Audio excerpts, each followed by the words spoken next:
Hello guys, welcome to my YouTube channel Neha Talks, Dr. Maunita.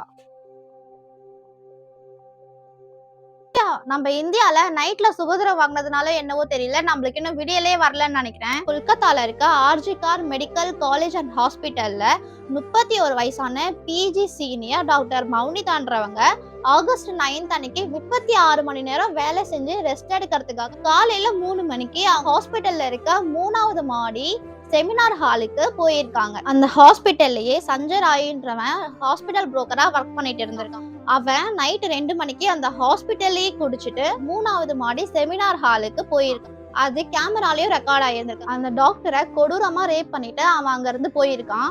Postmortem ரிப்போர்ட்ல கூட அவங்களோட கண்ணாடி உடைஞ்சி கண்ணாடியோட தூள்லாம் உள்ள அந்த ஸ்கின்குள்ள பட்டு அவங்களோட கழுத்து எலும்பு உடைஞ்சு அவங்களுடைய ஹிப்போட எலும்பு உடைஞ்சு இந்த விசாரணை போலீஸ்காரங்க கிட்ட இருந்து சிபிஐக்கு சேஞ்ச் பண்ணிருக்காங்க. இந்த ஒரு பெண் மருத்துவருக்காக செலிபிரிட்டியா இருந்தாலும் சரி, சாதாரண மனுஷங்களா இருந்தாலும் சரி, அவங்களோட ஆதங்கத்தை ஸ்டேட்டஸ் மூலியமாவும் ஸ்டோரிகள் மூலியமாவும் ஜஸ்டிஃபைக்காக தெரிவிச்சுட்டு வராங்க. எத்தனை நாள் தான் நம்மளும் ஆர்ஐபிஐ விட்டுட்டு ஜஸ்டிஃபை வேணும்னு கேட்க போறோம்னு எனக்கு சுத்தமா தெரியல. இந்த மாதிரி செயல் செய்யறவனுக்கு அரசாங்கம் இன்னும் கடுமையான தண்டனை கொடுக்கணும்னு நான் நினைக்கிறேன்.